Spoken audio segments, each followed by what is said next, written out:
Antes de comenzar, les quiero platicar que analizando nuestras métricas, nos dimos cuenta de que solo el 7% de nuestros escuchas está suscrito al canal. Esto quiere decir que de las miles de personas que ven nuestro contenido, solo 7% le picó al botoncito de suscríbete en YouTube y de follow en Spotify. Esto es importante porque al picarle a ese botón y suscribirse a nuestro contenido, es la forma de demostrarnos su interés por lo que hacemos. Significa que quieren que sigamos esforzándonos, trabajando y creando la comunidad de gente de ONCE. Recuerden que el objetivo de nuestro canal es sembrar semillas de grandeza en la mente de otras personas. A través de entrevistas con las personalidades más exitosas de su industria, entrevistas amenas y casuales, donde nos comparten su forma de pensar y ver la vida, conocimientos aprendidos a través de su trayectoria. Hasta el momento ya aprendimos de personalidades como José Antonio Díaz, el socio fundador de Cafenio, Óscar Valdés, campeón del mundo de box, Terry Gutiérrez, la directora de Rappi México, Alfonso Lira, el fundador de Mochomos, Arnoldo de la Rocha, socio fundador del Pollo Feliz, Gilberto Robles, fundador de Abarrey, Diego Cota, fundador de Los Arbolitos de Cajeme, las historias exitosas de Tufesa, Lloreme, Liga Mexicana del Pacífico, entre muchísimas otras más. También desciframos los mejores libros porque al igual que las entrevistas, tienen enseñanzas, conocimientos y estructuras mentales de los autores que podemos identificar para utilizar en nuestras vidas. Así que si les interesan los negocios, las historias de éxito y el crecimiento personal, apóyennos suscribiéndose al canal. Lo único que tienen que hacer es en YouTube buscar el canal de Enfoque 1111 y picarle al botoncito que dice Subscribe y en Spotify al que dice Follow. Es completamente gratis y es lo que nos permite seguir trayendo a más personas de ONCE. También, si nuestro contenido te gusta, no olvides seguirnos en nuestra cuenta de Instagram como enfoque11.11. Por ahí estamos en contacto para lo que sea. Volvemos al capítulo.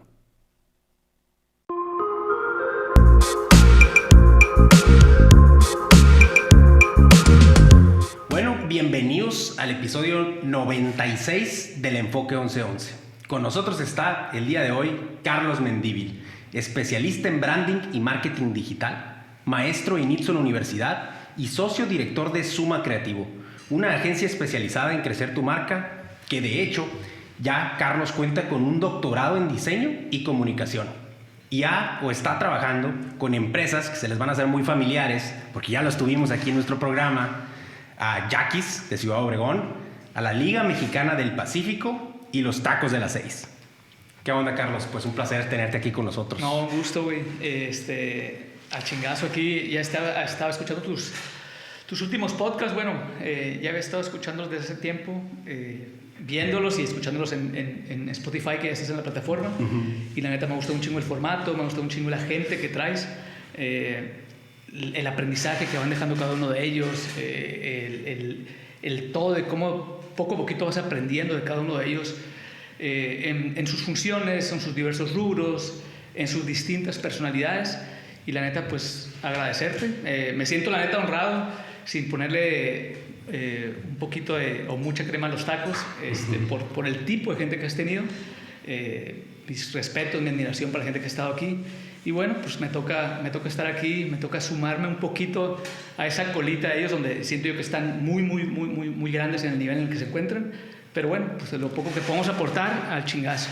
Excelente, ¿no? Pues muchísimas gracias por tu comentario. De hecho, me recordaste que hace, ahorita que estábamos montando el set, me comentó una de las personas que trabaja aquí con nosotros que en el Uber de camino hacia acá le dice el vato que, se sube al carro y el vato venía escuchando nuestro programa. Ay, no mames. A la madre, güey, ese se sintió bien bonito. No, claro. Qué chingón que ya estés llegando a ese nivel, pues. Ya, y precisamente, pues sí me llegaron a mí esto de Enfoque, porque antes de la de René, antes de la de Juan, antes de los ya mencionados, pues de repente a mí me salía en Instagram. Uh-huh. Y dije, órale, qué chingón. Y veía esta cuestión, oye, ¿es alguien de Obregón? Porque primero, probablemente yo pensé que era alguien de Guadalajara, sí. No sé. Alguna de las primeras que vi, si mal no recuerdo, pues a lo mejor fue el Pollo Feliz ya avanzado, y de repente vi a alguien de Cafenio, y de repente vi a Óscar Valdés, y de repente vi a otros tantos, como obviamente Omar Canizales, que se me hizo buenísima, la de René. Y te vas dando cuenta de eso, ¿no? El recorrido y el nivel de las charlas que se llevan aquí. Y bueno, pues a tus órdenes, ya sabes. No, increíble, increíble, ahí va la cosa. Y nosotros encantados de tenerte aquí con nosotros. Para mí el tema del marketing, del branding, de posicionar una marca, de comunicar algo con, ya sea un servicio, un producto, una compañía, se me hace interesantísimo. Siento que es algo pues vital en una compañía, incluso en una persona, ¿no? Ya ves que todo es marketing en este momento. De alguna otra manera, como decimos, a veces nos cuesta el concepto, ¿no? De la palabra venta o la palabra venderse, pero yo creo que de alguna u otra manera todos nos vendemos con una personalidad, oye, yo soy muy fit, oye, yo soy muy fat, oye, a mí me interesa mucho el medio ambiente, oye, yo soy una persona muy seria, yo soy una persona muy comprometida, yo soy una persona divertida. De alguna u otra manera siempre nos estamos vendiendo, y es parte también el cómo se van posicionando las marcas, el cómo se van posicionando los productos. Y bueno, es un poco de lo que hace el marketing. Y es interesantísimo porque siento que a veces no nos damos cuenta del nivel de importancia, del poder que tiene. Y yo creo que ahorita vamos a entrar más a detalle en todos esos temas. Me gustaría primero que nada a mí que nos platicaras un poquito cómo se hace este especialista en branding, esta persona, Carlos Mendívil, que ahorita ya tiene pues trabajos con este tipo de empresas, con estas marcas, con ese recorrido. Si pudieras platicarnos un poquito de tu trayectoria, cómo llegaste a ser la persona que eres. Oye, esperemos no nos vayamos ahí a unas 2 horas, ¿no? de camino en el andar, pero bueno, inicialmente yo estudio la carrera de diseño gráfico en Eatson, aquí en Ciudad Obregón. A la par de ello, ya como en el 4º o 5º semestre, empiezo a trabajar en una agencia en Hermosillo, literal, en una agencia de publicidad. Ellos traían varias cuentas en Obregón, se pueden decir marcas. Traían a Urbi, traían a Oxxo, traían a otros, y yo me encargaba, era como el enlace aquí en Ciudad Obregón. Hay que decirlo como tal, no era un alumno no era de los alumnos más brillantes que digamos. Sin embargo, me apasionaba mucho siempre. En mis tiempos era un poco raro el decir, ¿fue tu primera opción diseño? ¿Fue tu primera opción? Generalmente eran segundas opciones o eran otra cosa que querían estudiar y se quedaron aquí o no pudieron irse. En mi caso, la verdad, siempre me gustó mucho el diseño. No era tan popular en ese entonces. Exacto. Porque me imagino que no están tan fuertes pues, todos estos temas de redes sociales. De hecho, nada. A eso iba. O sea, normalmente la concepción del diseño en esos momentos, del diseño gráfico, era hacer dibujos o carteles o playeras, cosa que jamás hice porque nunca tuve el talento para, por ejemplo, para ilustrar o para muchas cosas de dibujos. Sin embargo, me gusta mucho. Y en ese momento empieza un poquito la disrupción ya de tomar más la sociedad o la cuestión del sector comercial, toma más en cuenta el diseño en función de esos conceptos, del branding, de la cuestión de la identidad corporativa, de la cuestión de la mercadotecnia, y empieza a cobrar más presencia en la región. Por algo la universidad, yo soy de la primera generación de diseño en Eatson, 2003 más o menos, 2004. Y entonces por algo yo creo que el Eatson empezó a pensar en esa carrera como algo como una licenciatura, como algo ya en el marco oficial de educación. Entonces entro más o menos en esos años y empiezo a trabajar también ya yo creo que era a la mitad de la carrera, 4º o 5º semestre con esta agencia de Hermosillo. Y desde ya fue como que ya me despertó la cuestión de ponerme las pilas en función del talento que me hacía falta en muchos rubros. Y cuando digo el talento nunca tuve el talento de mis compañeros para ser el campeón de la foto o el de la ilustración o el que tú quieras. Sin embargo, siempre me gustó mucho esos temas. El marketing, siempre me gustó mucho el simple hecho del cómo posicionar una marca.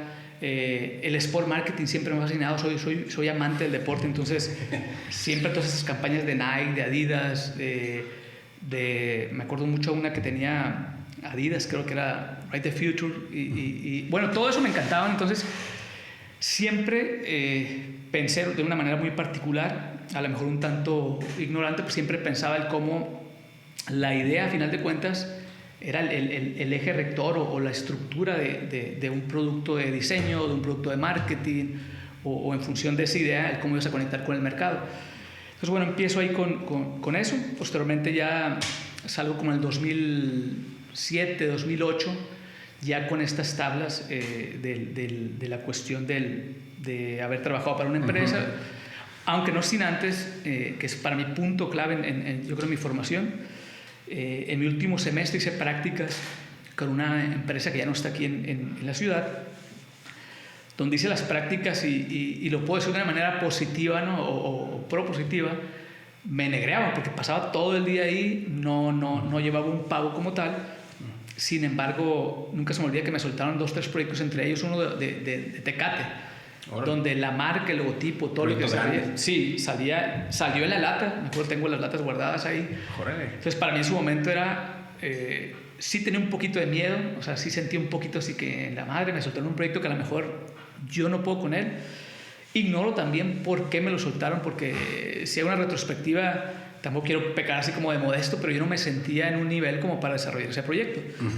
Porque no era una cuestión solamente gráfica, era una cuestión también de mercados, era una cuestión del Estado, el proyecto en Hermosillo.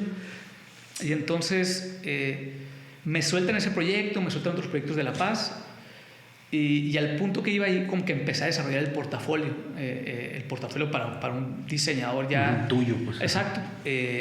Y cuando salgo, ya trabajaba ciertos proyectos que ahí probablemente en la plática me voy a estar viendo para atrás, para adelante, y con picos muy raros ahí en la cronología. Y en ese entonces ya trabajaba con mi socio y uno de mis mejores amigos, que es Noé Acedo,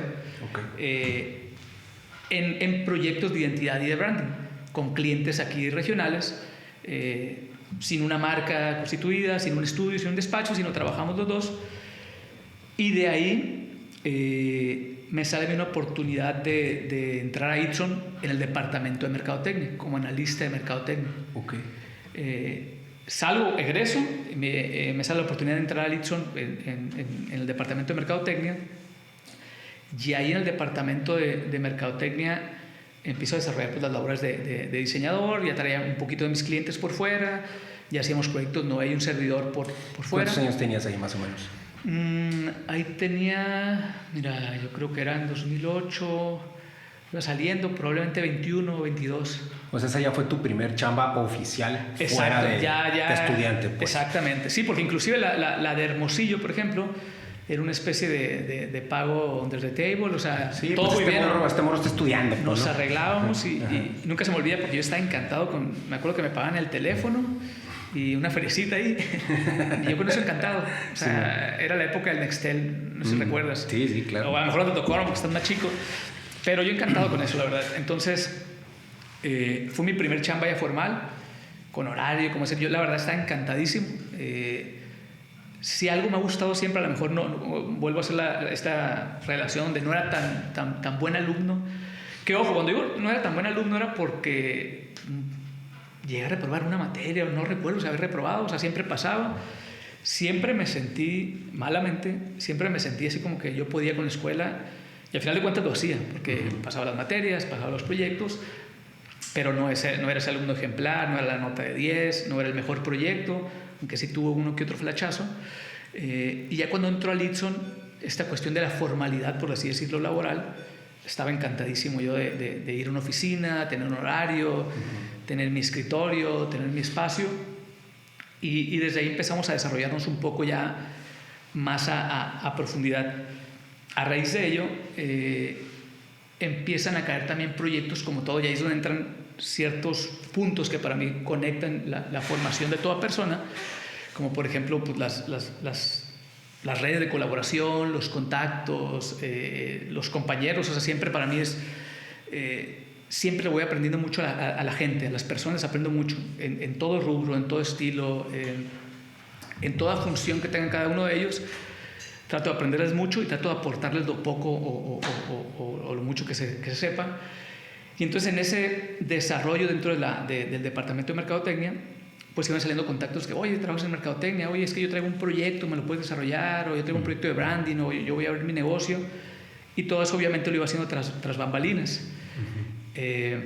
Posteriormente ya llega más o menos el 2009, al año que tenía ahí, me acuerdo que un maestro, también que fue como de mis mentores o uno de los pilares en la cuestión ahí académica, ahí entra la academia y ahí entra Itron como tal, me invita a dar clases. Bueno, en una plática me manda a llamar y me platica que están saliendo nuevos perfiles para profesor auxiliar. Obviamente yo sin antes escuchar a la gente de frente, yo escuchaba como que esas voces de, oye, pues va saliendo, o ni tienes experiencia, o esto y lo otro. Y él mismo me acuerdo que me mencionó y me entusiasmó mucho eso. Me dice, oye, yo sé que a lo mejor te sientes muy joven, o sientes que a lo mejor te falta experiencia, sin embargo, tú trabajas desde cuarto semestre. O sea, tú traes más tablas que algunos que ya están dando clases. Obviamente tienes que mejorar en unas cuestiones de pedagogía, en unas cuestiones de docencia, de didáctica, pero también obviamente estás en un nivel universitario. Entonces me invitan en el 2009, más o menos, probablemente a dar clases, y di mi primer clase con gente que era mayor en edad que yo. Había varios que eran mayores que yo, había amigos míos, había novias de mis amigos, hermanos de mis amigos, y fue una experiencia que la verdad a mí me encantó. A lo mejor en esta parte de las películas muchas veces está esta cuestión de que entraste y te hicieron la vida de cuadritos y te la pasaste muy mal. Pues yo en lo personal afortunadamente traigo la otra parte de la película. Me fue increíble, me la pasaba muy chingón, me gustaba mucho dar clases, siempre me gusta mucho platicar con la gente, siempre he sentido, a lo mejor aquí en el podcast no se va a notar por los nervios, pero siempre he sentido que me gusta como el desenvolverme con la gente, que me gusta platicar. Entonces fue una experiencia muy padre, y eso de la experiencia, de la poca experiencia al frente de un grupo, en cierto modo lo sabedor de ello, pues me preparaba no al doble ni al triple, sino lo atacaban más por 10, exactamente. O sea, el traer todo bien preparado, el saber que cuando pasaba al frente a lo mejor alguien de atrás decía, me gritaba o me daba una carrilla o me preguntaba algo y no iba a saber, entonces me preparaba, pero a la 10ª potencia. Qué buen comentario nos platicas ahí, porque siento que muchas veces una persona en la posición que se le llega una oportunidad como esa, primero piensa, no tengo las tablas porque no sé esto, en vez de pensar qué es lo que tengo que hacer para saberlo y prepararme y estar dispuesto a fallar una que otra vez en lo que estoy suficientemente maduro en esa parte, ¿no? Y ahí tú ¿qué pensabas cuando, o sea, llegó esa oportunidad? ¿Tú sentías que sí tenías ese perfil? O sea, más allá de la experiencia, en cuanto que no habías dado clases, el perfil de ser maestro siento que no es para todo mundo. ¿Tú lo sentías como algo natural o dijiste, híjole? Siempre me han preguntado eso y, o sea, de inicio yo nunca lo pensé, ¿no? Nunca me visualicé como docente, como profesor o maestro, como lo quieran llamar. Sin embargo, me encantó. O sea, me gustó mucho estar ahí. Todavía, hoy en día, siempre estoy muy agradecido con Ixon. Es algo de lo que más me gusta, de lo que más me apasiona y de lo que más aprendo. Y no lo digo esta cuestión así meramente discursiva de sí, aprendo mucho. No, literal aprendo mucho con los muchachos. Más en una carrera que está cambiando, o sea, es la cuestión del mundo globalizado, la cuestión digital, la cuestión del diseño en sí. Te descuidas un día y ya cambió. Entonces con los alumnos yo todos los días no dejo de aprender, todos los días aprendo nuevas cosas, todos los días cuando les estoy revisando un proyecto, cabrón, ¿dónde sacaste esto? Oye, este tipo de ilustración, oye, este autor, oye, este libro, oye, esta agencia, no la conocía. Cuando pasan a exponer, entonces vuelvo a lo mismo. A mí me gusta mucho el diálogo, me gusta mucho compartir y que me compartan también. Entonces creo que esa parte la aproveché muy bien desde el primer día, y yo creo que ahí, para adelantarme un poco, pues fue de inmediato. Me acuerdo que creo que, bueno, te evalúan y hay que decirle también las cosas como son, o sea, sin pecar de muestra. Pues salí muy bien evaluado y bla, bla, bla. Y uno de los maestros también me dice, oye, van a salir las plazas académicas. Estoy hablando más o menos 2009 y ese año. No te la van a dar, me dice, porque no tienen ni maestría, pero mete los papeles a ver qué onda. Y me acuerdo que lo hice, meto los papeles, hago los exámenes.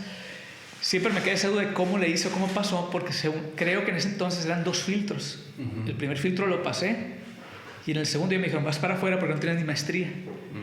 Pero en el primero, alguien ahí adentro, que espero, y no sé dónde está la cámara, no espero, y no hay problemas para nada, aunque no hay nombres, digo, nada malo, no, me dijo, oye, saliste muy bien evaluado, pero tal cual te habían dicho, pues no te pueden dar la plaza ni puedes pasar al siguiente filtro porque no tienes ni maestría. Pues lo que hice, Alex, así literal, dije, desde hoy, no hoy, o sea, porque no estaba abierta, pero fui y me metí a la maestría. Entonces hice la maestría, era maestría en acentuación de desarrollo de negocios con acentuación en mercadotecnia. Maestría en administración de desarrollo de negocios con acentuación en mercadotecnia. Hice esa maestría, Obviamente me tomó 2 años. En esos 2 años me siguieron dando clases, seguía trabajando en Ipson como analista de mercadotecnia. Y cuando vuelve a salir la convocatoria de mi generación en la maestría, fue el primero que terminé, que hice la titulación, o sea, que hice el examen para tener esa maestría. Apuré un poquito el sistema porque yo quería entrar a esa convocatoria, que es una convocatoria para las plazas académicas en Ipson, es un poco tediosa y lleva varios exámenes de muchas cosas. Y al final de cuentas, pues me quedo, me la ofrecen. Y pues desde ahí, desde el 2010 a la fecha, estoy como maestro de planta en Ipson. Ahora ya son varios años. Y ahí ya entra otro rol donde, o sea, independientemente de las clases, pues vas haciendo planes de estudio, generas proyectos, publicaciones, obviamente estos grupos de cuerpo académico. Y desde ahí, pues bueno, nos fuimos desarrollando y año tras año me doy cuenta, pues obviamente que en lo personal, porque muchos también tienen este concepto, pues no voy a decir erróneo, más bien el concepto particular del dar clases, del ser profesor, y yo en lo personal pues lo sigo apreciando mucho y me sigue gustando bastante. Ahí me sale una pregunta que creo importante, que es ¿cómo hacerle para, en tu caso, cómo lo hiciste para no quedarte nada más en lo teórico, por decirlo de alguna manera? Porque cuando, digo, es algo que se ve común, no estoy diciendo que esté bien o mal, simplemente es común que muchas personas que se dedican a la docencia se quedan en la parte académica y se dedican a eso, o sea, esa es su dedicación. Repito, no es que esté bien o mal, simplemente eso hacen. Y tú por tu lado, ahorita estás pues en la parte práctica también y sigues en la parte académica. Entonces, ¿cómo le hiciste para mezclar esos dos mundos y en cuándo te salió esa oportunidad de irte al mundo práctico? O sea, ¿cómo siguió evolucionando ahí tú? Yo creo que ahí entran más vuelvo a lo mismo, fíjate cómo se van conectando las redes de contacto, las personas, lo importante que son en la historia de vida de cada quien. Yo creo que afortunadamente yo me rodeo de personas que suman, o sea, que han sumado en mi vida en función de estos maestros que me empujaron como, métete a dar clase, y luego el otro que me dijo, métete a lo de la plaza, aunque no te la den, y para que vayas viendo. Sí, vio eso. Exacto, y en ese sentido entra otro ya cuando estaba trabajando, que ahí vuelvo a lo mismo, no vuelvo a hacer la interrupción esta enfadosa de me voy para atrás, para adelante. A final de cuentas, en el 2010 nace lo de la plaza, donde en teoría pues tendría que ya una plaza académica, es diferente la cuestión del tiempo, la cuestión de los horarios, y dedicarme al 100% ya a lo que era el Ipson. Sin embargo, a la par, Noé es cuando funda Suma, él con otras personas, yo creo que a lo mejor 2011, 2012, por ahí, o 2010 a lo mejor. Yo creo que en los primeros 2 años yo no estaba, pero tenía mucha vinculación tanto con ellos como con Noé, obviamente por la amistad y por los proyectos. Y al punto que iba, yo seguía trabajando como mis proyectitos por fuera, y llega el tiempo donde en función de eso yo como que el primer año de la plaza o algo así sentía que ya traía proyectos. De hecho mis casos de clase siempre eran proyectos que traía, y no siempre estoy hablando de casos exitosos, a veces de lo que me salió mal, lo que tuve que pagar por un error de ortografía, lo que tuve que, ciertas cosas. Y llegó un punto que yo sentía que, a ver, voy a llegar a un nivel donde necesito más proyectos y necesito más experiencia profesional y necesito más traerle más proteína a los alumnos, o sea, más casos, más cosas que desmenuzar. Realidades, ¿te das cuenta? ¿No? Exactamente. Y veía esa parte que dices tú, que como dices, no es que esté bien o esté mal. De hecho, la cuestión académica, ya viéndolo al interior de una universidad, no termina en el maestro que va y da la clase y se va. O sea, hay niveles de maestro por asignatura o auxiliar, maestro que le llaman AAA o es un interinato por 6 meses, y los de la plaza o planta, o profesor de tiempo completo. Y entonces el estar ahí, el crear programas educativos, planes de clase, el estar viendo qué está pasando con las vanguardias de mercado para ver cómo actualizas los planes, es complejo. Y entonces desde ahí hay gente que por eso hace muy bien su labor ahí adentro. Se queda dedicado en eso. Sin embargo, también considero, oye, pues yo tengo estas 2 partes, me siento, pero en ese entonces, imagínate, con 20añero, pues me sentía como flash, o sea, sentía que no podía dormir y no pasaba nada y poder trabajar todo el día. Entonces, fue un punto para mí como para decir, oye, voy a cumplir en el Ipson con el horario como debo cumplir, o sea, no voy a mezclar esta cuestión de, en el horario del Ipson voy a hacer el proyecto de acá, no, yo voy a cumplir, tenía un horario que me lo permitía, salía a las 4, más o sí, entraba a las 8, salía a las 4, Entonces, desde ahí, ¿qué más? Sin niños, sin familia todavía. Entonces, tenía esa cuestión que yo creo que mi papá no lo va a ver ¿no? Pero mi papá siento que sí me ve siempre me veía como el loco de la familia porque, oye, pues ya tienes un trabajo bien, sí. Ya párale. ¿Por qué? ¿Por qué hacer más? Y ahí entra a lo mejor mi mamá, y mi mamá es como un poco más acelerada, entonces decía, pues porque puedo. O sea, literal, porque puedo, no en esta cuestión altanera de porque puedo. Y yo quiero, no. O sea, todavía puedo y a lo mejor después el tiempo no me permite o la salud. Tengo energía, tengo tiempo y tengo ganas, pues ¿por qué no? Exacto. Y siempre me gustó mucho aprender, ¿no? Entonces, bueno, ya es cuando yo mismo empiezo como a decirle, oye, no vamos haciendo proyectos entre tú y yo a retomar eso.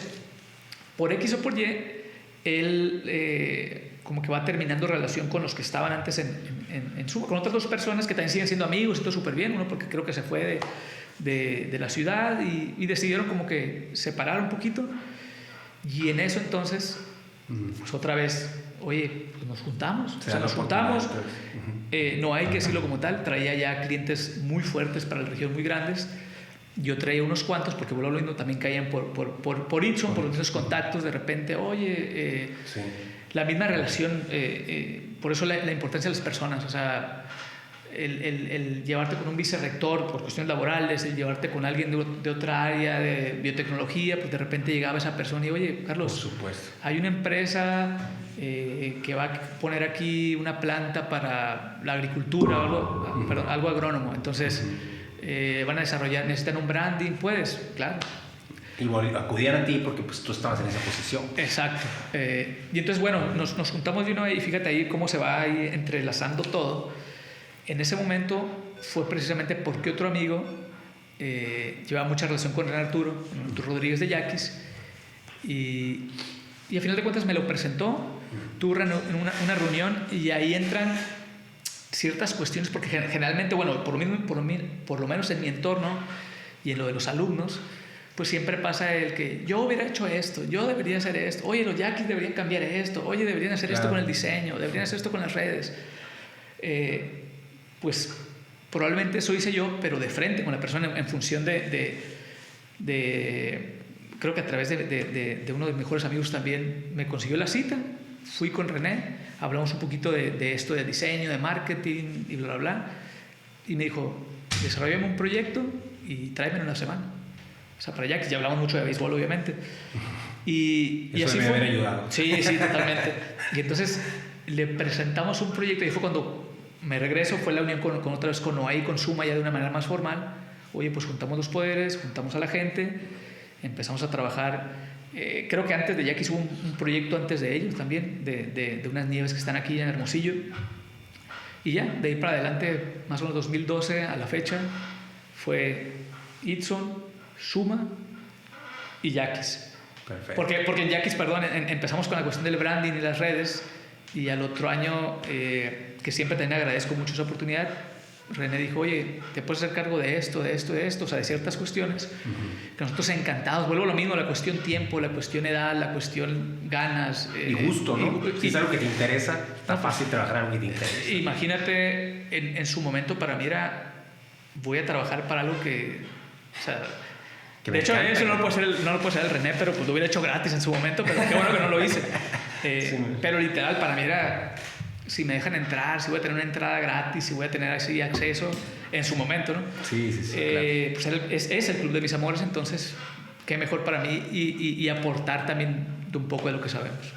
Y ese proyecto, ese primer proyecto, esa primer propuesta que tú pusiste sobre la mesa, ¿te acuerdas más o menos en qué consistía? O sea, ¿era un rebrandeo? ¿Era una campaña de marketing? Era una cuestión de... Porque luego se cambió en ese momento. Ahí te va.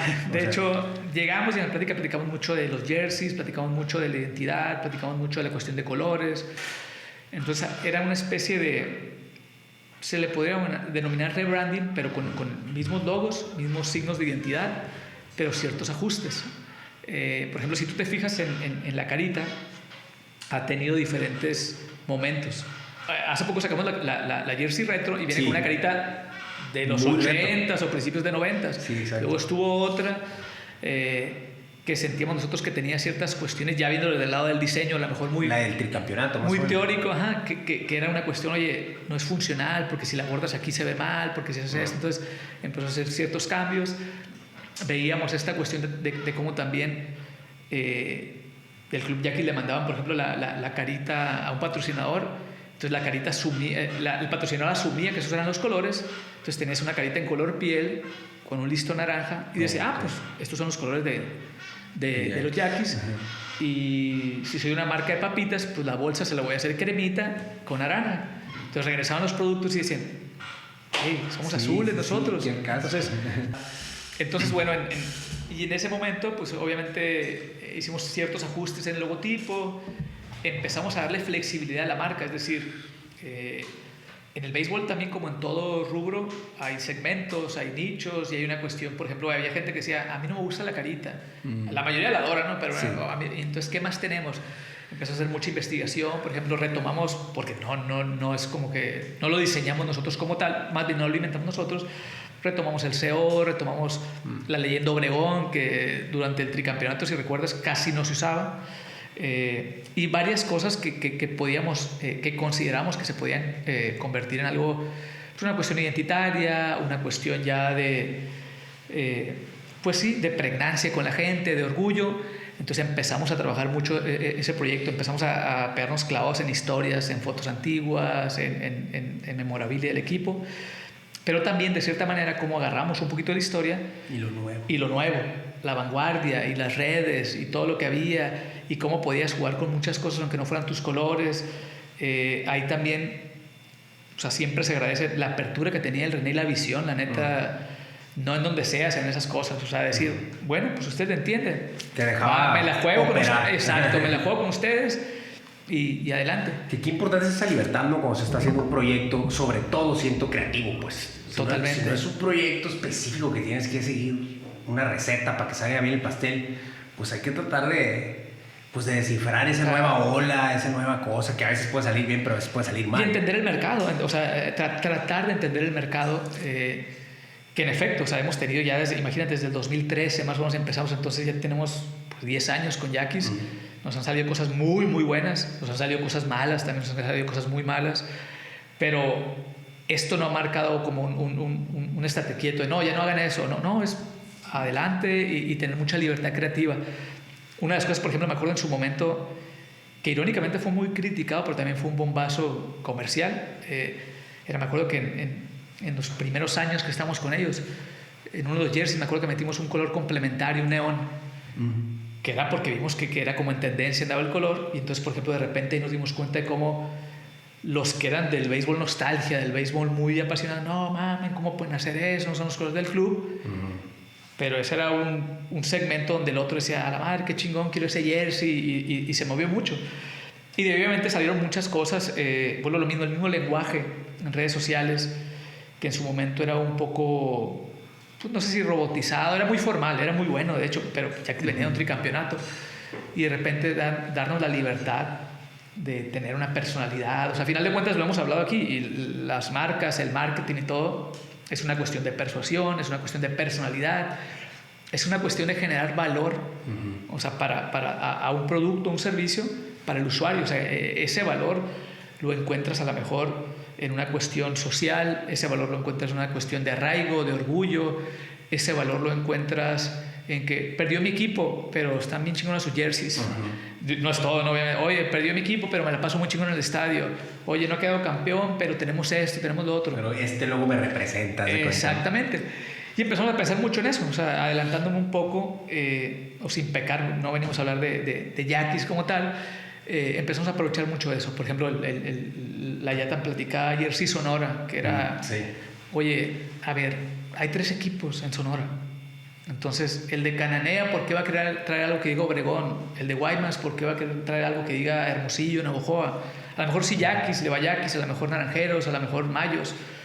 Pero ¿por qué no hacemos algo para ellos? Sí, si le gusta el béisbol, no más. Donde si ya tenemos, de cierta manera, ganados el camino con los de Obregón, vamos viendo quién más, o sea, quién más no quiere tener un producto de Sonora, de su estado, bla, bla.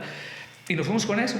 Y así empezamos a sacar mucho, comento yo creo los casos más puntuales, como eran los jerseys, En su momento también el Yaquibús era como un emblema y también nos fuimos saltando la brecha de lo formal, de lo que estaba así como muy ad hoc al molde de los equipos de la liga, que en ese momento, y al momento hay que decirlo como es, pues los equipos más grandes, no quise que sean de mis amores, porque de mis amores es Yaquis, pero era Hermosillo, es Hermosillo, los Naranjeros, es Culiacán, pero veíamos en su diseño eso, como que de cierta manera los veíamos muy formales, no quiere decir que estén mal, y nosotros era cómo sacamos una tipografía para esto, cómo sacamos algo que se vea. De hecho, me acuerdo en las juntas escuchamos muchos conceptos que no nos molestaban, al contrario, decían, que le digan como quieran, las letras tipo cholas y las letras esto, y sacamos la leyenda de puro Yaquis, por ejemplo. Y era una cuestión de posicionamiento, era una cuestión del marketing en cierto sentido, y bueno, pues de ahí fuimos desarrollando mucho en función de ello. Y en la cuestión del jersey, digo, ya ahorita terminando de hablar de este tema, ya que estamos centrados, ahí me salió la duda, ¿qué tantas personas o diferentes entes tienen que estar involucrados para probar el diseño de un jersey? O sea, ustedes lo diseñan y proponen y el equipo lo aprueba y luego tiene que probar la liga, o no funciona así. No. Ahí, por ejemplo, de cierta manera nosotros somos un tanto juez y parte, un tanto en el sentido siguiente. A final de cuentas, el que manda es el club. Nosotros diseñamos también en función, hay que mencionarlo también, de la marca que confecciona los uniformes. De hecho, generalmente el proceso es así. Ellos mandan sus propuestas, N cantidad, a veces bastantes. O sea, yo te puedo mostrar, no sé, por cada jersey, a veces para llegar a ese jersey se hicieron 20, 10 modelos. Y 20, 10 modelos me refiero porque el mismo modelo, a ver, ponen la manga de un color, a ver, quítasela, a ver, ahora un contorno, a ver, sin contorno, a ver, rayas, cámbiale las rayas, cámbiale la tipografía, cámbiale esto. Entonces, un jersey a veces conlleva a más de 20 diseños para uno solo, y ahí entran los que manda ellos. Pero había una cuestión también que hay que decirla como es, pues llegaban ciertos modelos y decía, por ejemplo, ahí el club René, no me la tiraron tanto, hagan una propuesta acá. Y acá sacamos otras propuestas, y entonces de cierta manera empatábamos a donde se quería llegar, en algunos de los casos. En otros, como todo proceso creativo, sin menospreciar ni tampoco sentirnos más que nada. En otros nos salía la primera. Por ejemplo, el caso del Jersey Sonora. El caso del Jersey Sonora es cuando René dio luz verde. Yo me acuerdo, y le mando saludos a Ricardo, que también de la gente que ha estado en Suma. Digo, Ricardo, hazme un paro, necesito que hagas una tipografía para esto, no nos vamos a quebrar la cabeza. Jersey negro, me acuerdo que en ese entonces la gente pedía mucho jersey negro dorado, pero nosotros no queríamos sacar jersey dorado porque ya lo tenían varios equipos. Entonces, negro plata dijimos. Entonces salen, Ricardo, unas letritas ahí para el jersey de Sonora. Me mandó como 3, 4 propuestas, las pusimos encima de él, todo de manera digital. Las vimos con René, le gustó, las vimos con la marca que confecciona, les gustó. ¿Por cuál nos decidimos? ¿Tú cuál votas? Esta, tú esta, tal. A ver, equipo, Suma, ¿ustedes cuál les gusta? Yo esta. Todos coincidimos. Esta, sale, vámonos. Órale. Y ese, por ejemplo, vuelvo a lo mismo, porque sería muy hipócrita de mi parte decir, sí, fue un proceso de 25 años. No. O sea, más bien la idea, tenemos eso sí. Llevamos como 2 o 3 años que el René como que nos aventaba con la historia, con la idea. Ya la andaban dando vueltas, pues. Sí, porque lo primero existía también la cuestión de los de Hermosillo, qué van a decir, los de Navojoa. Y al final, cuando salió, proceso creativo rápido, y se hizo, y los resultados fueron, hombre, qué interesante. Extremos. Qué interesante, porque el tomar riesgos, ¿no? La importancia de atreverse a tomar riesgos, porque también pudo haber salido mal, pues. Totalmente. O sea, fue un éxito. De hecho, René nos lo platicó aquí también, que pues, un boom, creo que fue la camisa récord de los Yaquis. Sí, a nivel liga. Y yo me acuerdo en ese momento, me hablaron de ESPN, me hablaron del Economista, o sea, independientemente de lo regional, y era para hablar sobre ello. Órale. O sea, para hablar sobre ello. Pero bueno, lo mismo, también hay que dimensionarlo como es. Muchas veces salen cosas que llevan más proceso creativo, que llevan más investigación, y de repente no tienen ese impacto. Obviamente la respuesta no lo tengo, pero para mí siempre también lo manejo en las clases con los alumnos, pues así es la vida. O sea, de repente es algo que conectó por X factor, por el entorno, por una cuestión político-social, si lo quieres ver así, de a huevo, los Yaquis de Sonora, y el de Hermosillo, el que no le gustara, pues de cierta manera nunca le faltaste el respeto, entonces también generaba que tuviera más valor, porque estuviera en boca de todos. Exacto, se habló de ella, pues, ¿no? Bastante. Y de ahí que, o sea, tú entraste a Yaquis, me imagino, cuando bueno, o sea, cuando entras ya con Suma y empiezan a trabajar con ellos y empieza a suceder todo esto, me imagino, paulatinamente, pues ha sido un boom para ti como individuo, ¿no? O sea, como persona. Cuando tú me comentaste el otro día que estábamos platicando que has sido fanático, y bueno, ahorita lo dijiste también, Sí. fanático de los deportes de toda la vida, incluso jugabas béisbol de chico, etcétera, etcétera, ¿no? Entonces llegar al punto en donde tú has seguido los Yankees siempre y ahora eres el encargado de diseñar el uniforme, pues qué chingonada, ¿no? Entonces, quisiera que me platicaras desde el punto de vista tuyo, o sea, ya más allá de lo profesional, ¿cómo viviste esa parte de que ahora eres el encargado, o sea, esa responsabilidad más bien, de que, híjole, el equipo mío que quiero desde chiquito, ahora yo tengo que hacer que esté chido? Pues esa parte se me hace de lo más chingón de mi trabajo, porque siempre escuchamos los conceptos, ¿no? Que haz lo que te gusta y hazlo con pasión. Y vuelvo a caer en cuenta, aunque estamos hablando específicamente de este punto, de cómo esta triangulación de lo que me dedico realmente es mi pasión. O sea, a lo mejor lo de maestro nunca lo visualizaba yo, ¿no? Como voy a ser maestro, pero hoy en día a mí es de lo que más me fascina, es de lo que más o menos me genera estrés, es de lo que más disfruto. En la cuestión del diseño, pues probablemente es mi pasión, diseño, la mercadotecnia, el branding. Y el béisbol, imagínate, o sea, para mí era como un 360 pues ni mandado a hacer. Yo lo platico mucho con mi esposa, que en su momento antes de los niños, si algo, llegué a tener estos pensamientos, yo de, oye, si mejor ya dejo universidad, no me voy para acá nada más, o viceversa, o ya me dedico a una cosa nada más, porque obviamente van cambiando las prioridades de casas, van cambiando muchísimas cosas, las jerarquías, y yo cuando hacía ciertos análisis decía, en el base puedo llegar a las 8 de la mañana y ser las 11 de la noche y no siento que esté trabajando. Al contrario, o sea, disfruto, y si tenía mi computadora o mi libreta, salía y veía la práctica, porque es una pasión, ¿sí me explico? Entonces sí, claro. se juntaba esta parte. Entonces, pues no, los primeros años, digo, hasta la fecha, pues es algo que disfruto bastante. Disfruto, por ejemplo, y otra vez saliéndome de temas y conectando y reconectando, pues en Suma hemos tenido clientes del rubro de salud y belleza, higiene y salud, cuestiones médicas, cuestiones de produce, de tomate, hortaliza, cafeterías, restaurantes, de todo. Y si hay un tema que lo investigo por default es el deporte. ¿Sí me explico? Entonces, sí, lo traes aquí. Antes, y si digo antes porque ya ese es el único patrón que ha cambiado un poco en mí mucho. Antes yo veía todo el día ESPN, todo el día estaba viendo. O sea, es decir, mientras trabajaba lo tenía de fondo y veía y fútbol picante y luego ESPN esto y luego, luego la NBA, luego MLB, luego NFL. Entonces todo el día estaba con eso.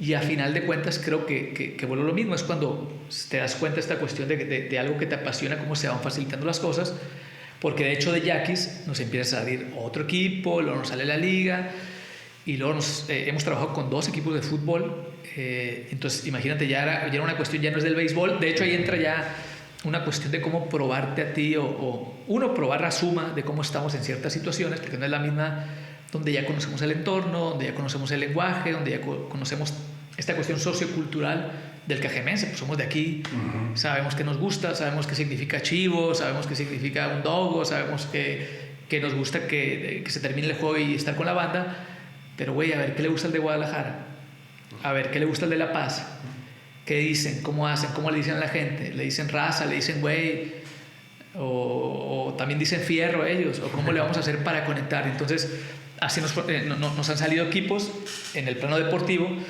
y de cierta manera pues eso ayuda mucho. Y ya regresando a la pregunta inicial, pues para mí es de lo más chingón, y sí tengo ahí como ciertos pues a lo mejor objetivos, ¿no? O a lo mejor cosas que se pueden lograr, si no se logra no pasa nada, pero decir, a ese equipo me gustaría llegar y o trabajarle un proyecto a ellos o a esto, y pues ¿por qué no? Porque todo siempre se va dando en función de las relaciones, en función de las redes de contacto, del networking. Claro. Pero bueno, la cuestión del deporte, el diseño y el sport marketing, para mí es... De hecho, ahí, Carlos, me sale una pregunta porque me acuerdo que al inicio de la plática dijiste algo así como, no era el más talentoso ni el más brillante de la clase.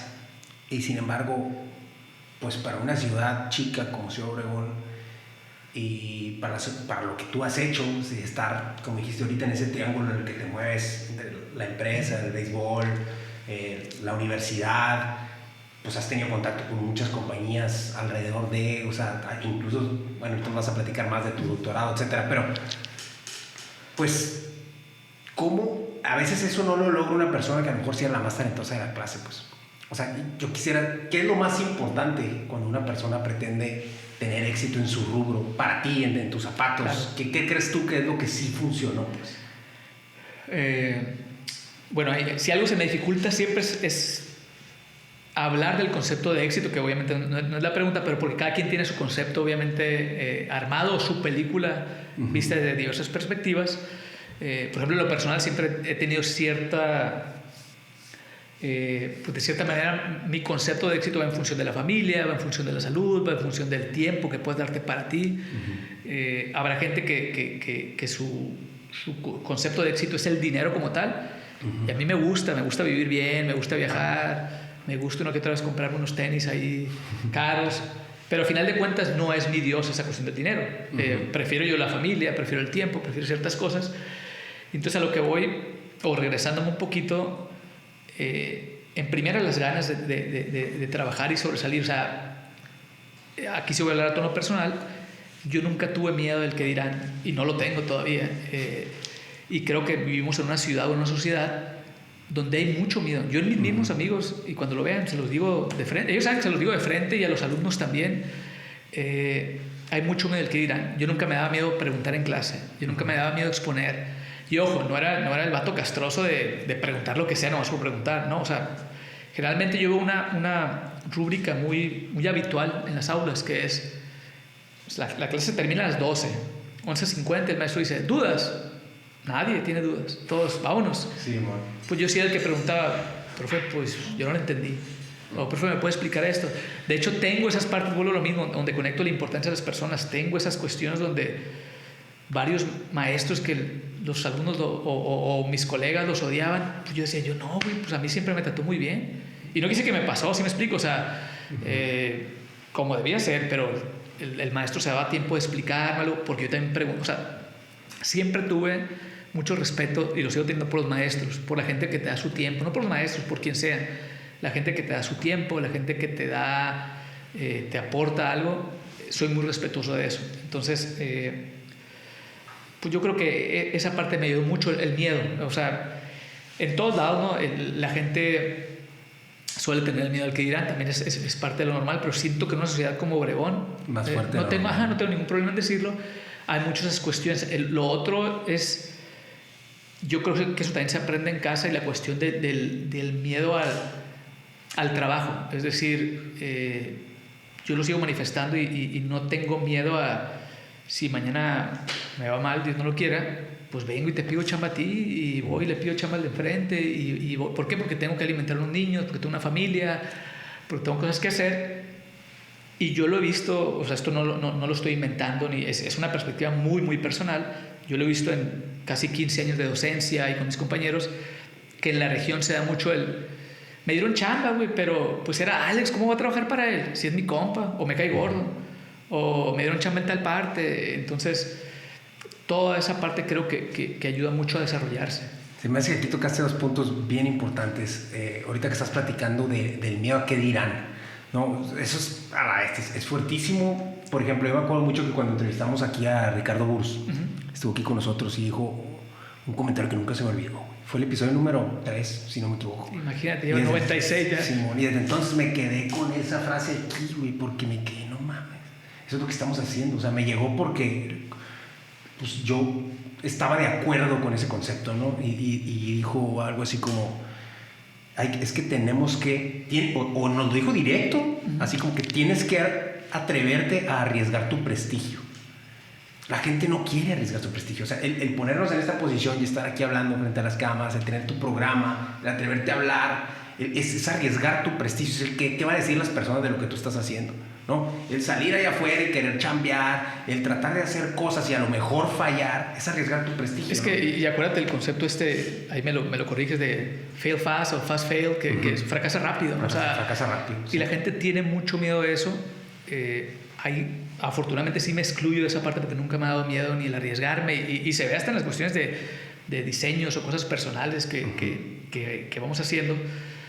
Pero sí, esa parte yo creo que le cuesta mucho a la gente, porque hoy te dijiste de mi faceta como alumno que veía más talentosos a los demás, y lo sigo viendo en los alumnos. O sea, yo veo alumnos más talentosos ahorita que yo.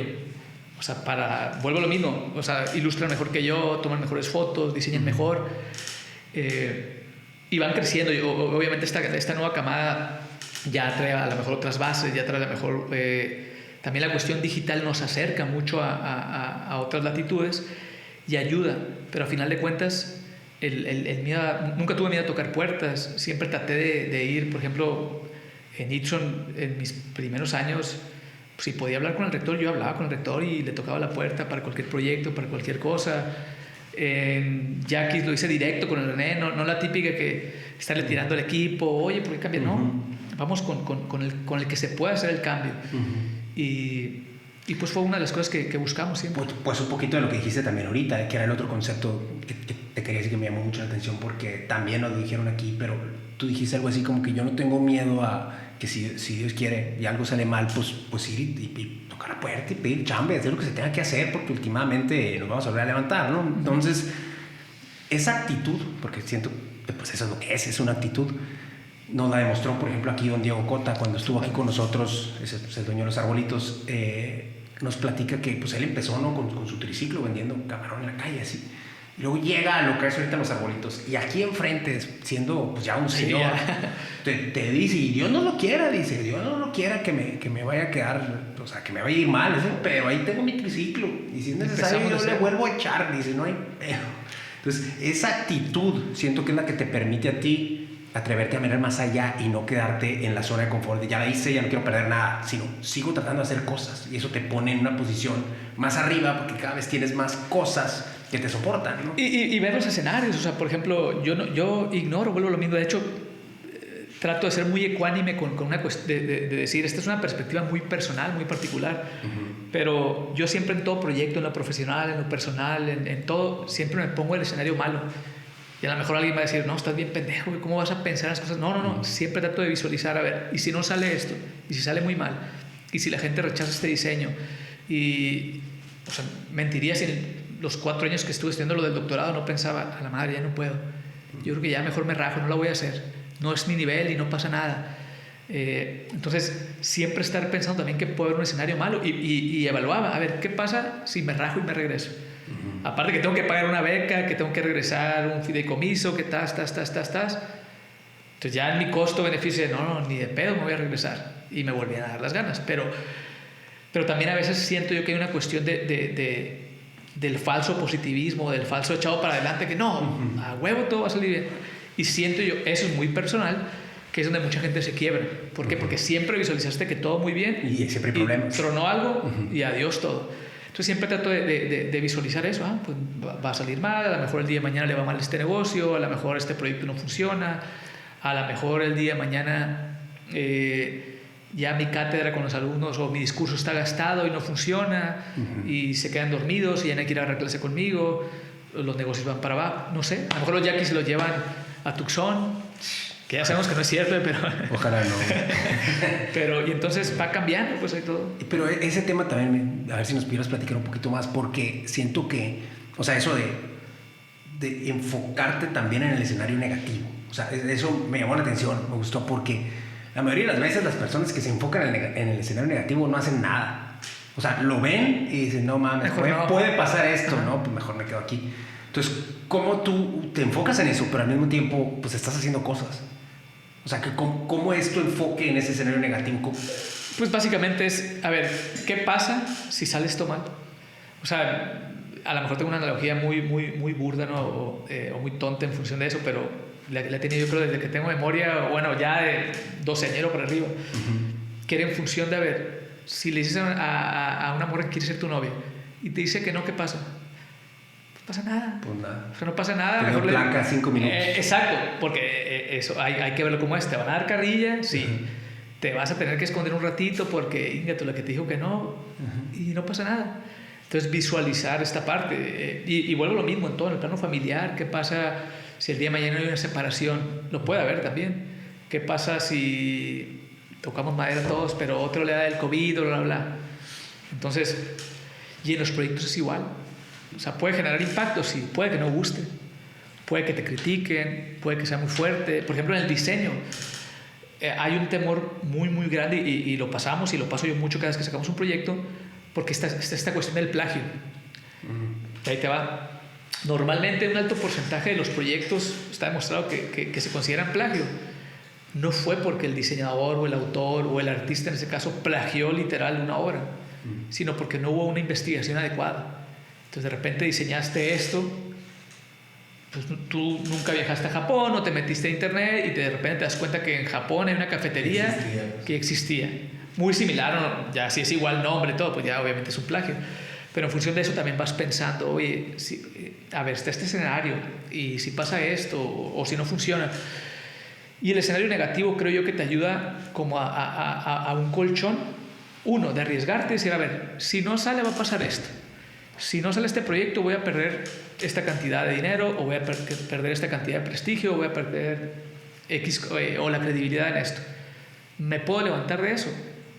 Para mí la respuesta es si sí puedo, pues ahí está. O sea, a ver, si pierdo un peso por este proyecto que no funciona, ¿ya quedé en la calle? No.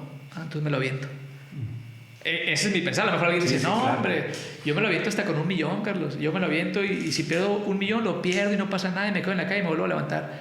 Yo a lo mejor soy un poco más mesurado. Sí, cada quien. Digo, a ver, tengo esto, no me funcionó, no me quedo en la calle. Ok, no pierdo el prestigio, no pierdo el trabajo, no pierdo esto. Porque también en la cuestión y más en la industria creativa, pues tienes estos picos de altas y bajas. O sea, un producto que funcionó, una identidad que impactó, un diseño que gustó o un diseño que fue muy polémico o un diseño que no conectó, o a veces a final de cuentas, por ejemplo, nosotros hacemos mucho producto que va en función de un tercero, es decir, tú pones un restaurante, hacemos todo el branding y todo, pero yo no soy el que da el servicio ahí. Sí, puede que no funcione ese yo no proyecto. vendo tu producto, yo no sé cómo está, yo al interior ya en tu mecanismo pues no formo parte, entonces de repente imagínate, lo pones y duró muy poquito y no, o sea, fue culpa del diseño o yo creo que todo lo que hacen ellos no está muy bueno, no sé. Sí, totalmente, no, te entiendo perfecto y me gustó mucho ese enfoque, siento que puede funcionar a muchas personas. Aquí quisiera que nos platicaras un poquito del momento en el que decides irte a tomar ese doctorado. ¿Cómo fue? ¿Por qué ese doctorado? Entiendo que ya habías estudiado diseño gráfico y luego tu maestría fue más enfocada a la parte administrativa y de marketing. Y ahora, ¿qué buscabas en el doctorado y cómo fue? ¿Por qué nos platicas ahorita que estuvo algo difícil? A mí me da un poco trato de ser muy transparente en lo que platico. Y obviamente a mí siempre me gusta mucho viajar.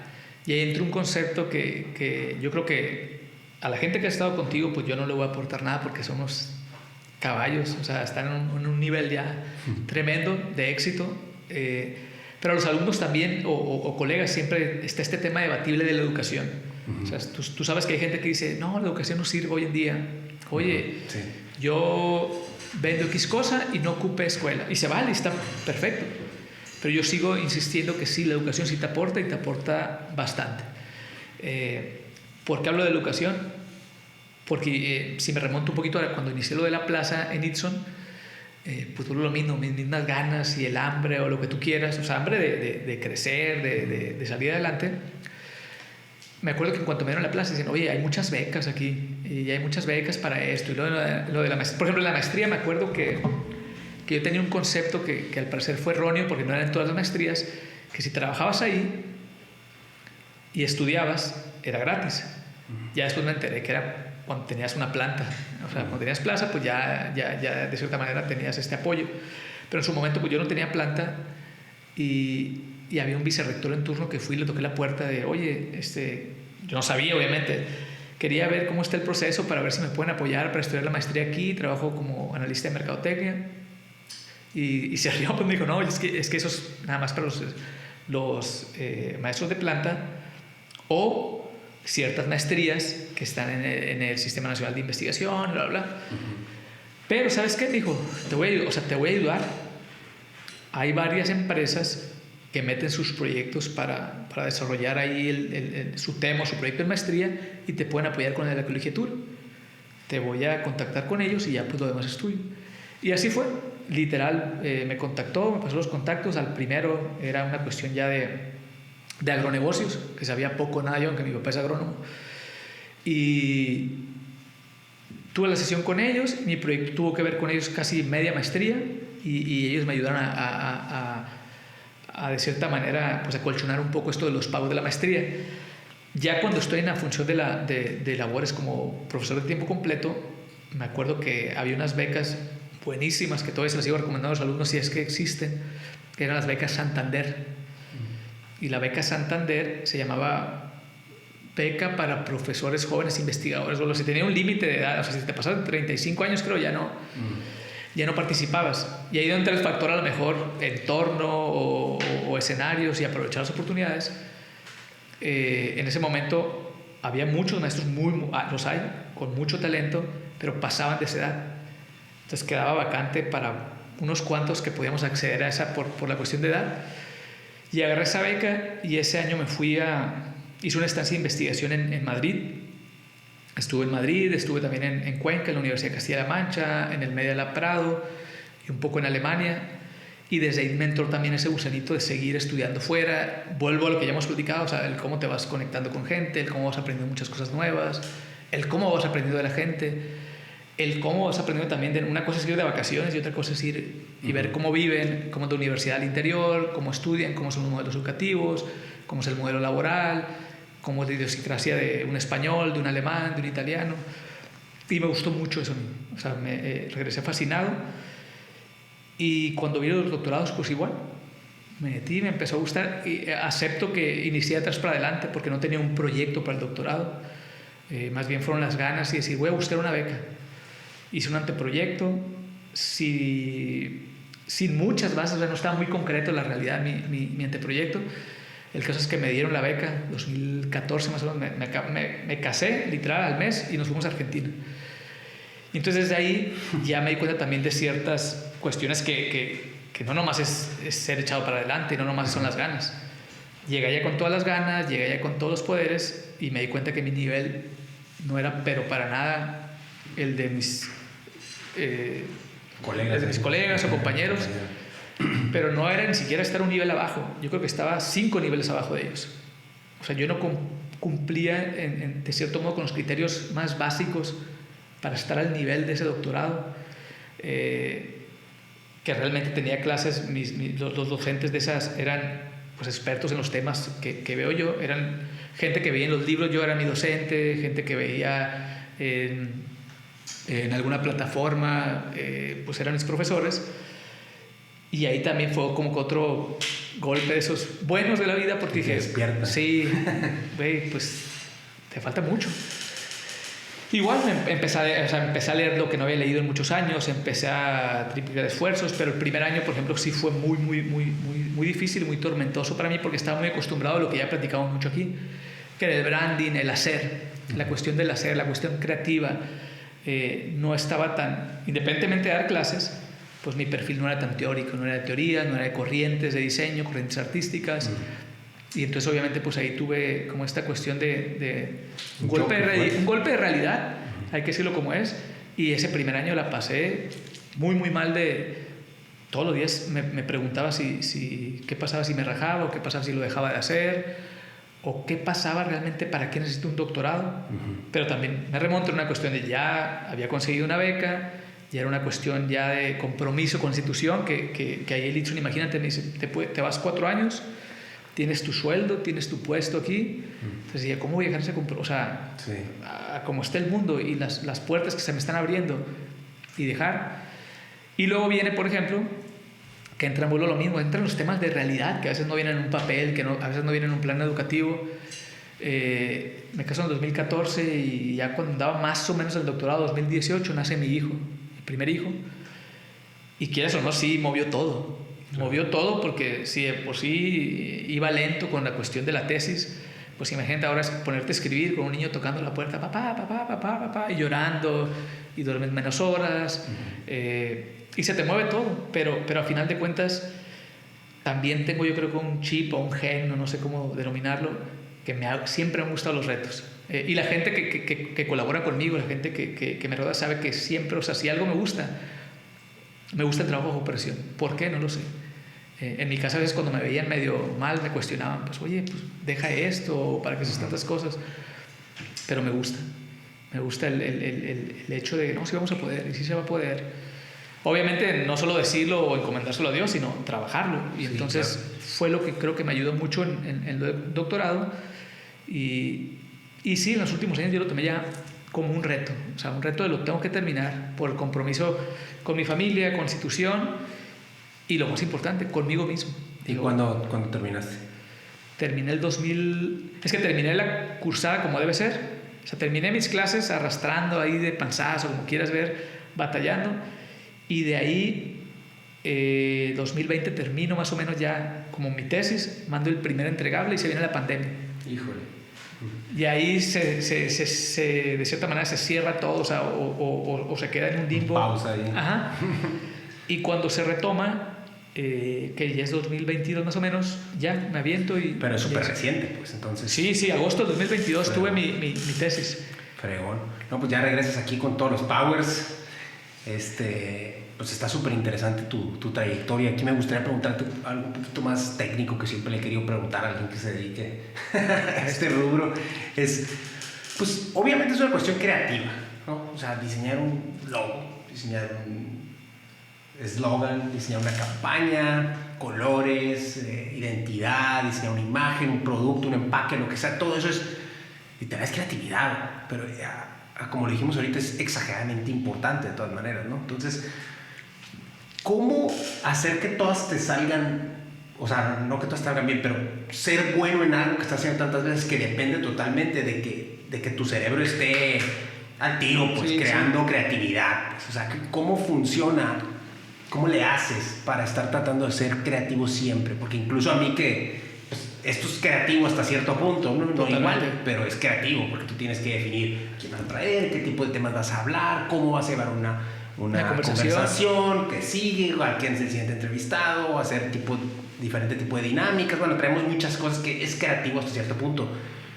Y hay veces que si dices, a la mágica, estoy en blanco, güey.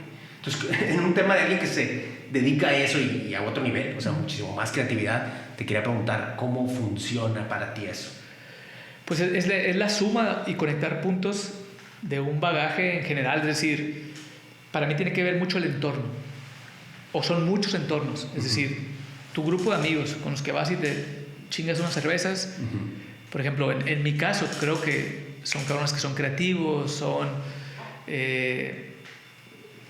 buen pedo, te ríes mucho. O sea, para mí tiene que ver mucho esa parte también. O sea, la cuestión del bagaje, el bagaje social, cultural, académico, familiar. Entonces, el estar parado en escenarios donde hay mucha espontaneidad, donde hay mucha gente. Por eso, estas cuestiones trilladas de junta, o sea, que eres, a lo mejor me corriges, tú eres la suma de las 5 personas con las que te llevas, o no me acuerdo exactamente si es 3 o 5, o los que sea. Para mí eso habla mucho de la cuestión creativa. Y lo dijiste muy bien, porque llega un punto, por ejemplo, yo ya no me siento con la chispa de hace 10 años. Sí. Ni 5 años, y menos cuando vuelvo lo mismo todo el día con los niños, que los adoro y todo, pero mucha responsabilidad, es diferente, es diferente, la concentración es diferente, pero está la otra parte que en mi ecuación suma bastante, los alumnos. O sea, yo todos los días trato con gente que está a la vanguardia de lo que pasa en las tendencias, que esté en el celular metido 24/7, que está en la música, que esté en todo. De hecho, esos son los puntos cuando empecé a hablar de entornos. A lo mejor son puntos o entornos o como lo quieras ver. Para mí el creativo, siempre también se lo recomiendo a los alumnos, tienes que estar, la palabra contexto para mí es como el resumen de todo. Tienes que estar muy contextualizado. Y es decir, un buen creativo no le tiene que gustar la banda, pero sabe más o menos quiénes andan ahí en la banda. Y saben 2, 3 canciones, y sabe qué grupos. Y no le tiene que gustar cierto tipo de cine. A lo mejor, a mí no me gusta el cine francés, o a mí no me gusta el cine español. Pero conoces un poquito de todo, estás a la vanguardia de las noticias, de lo que ocurre. No puedes sacar un meme si ya pasó hace 15 días, porque te vas a ver mal. No puedes sacar una cuestión, adelantarte al tiempo, si lo vas a poner en un entorno social que no lo van a entender porque no ha llegado ahí, porque no sabe ese idioma. Entonces es la suma de estas cuestiones, que es tu entorno, tus amigos, tu casa, tu trabajo.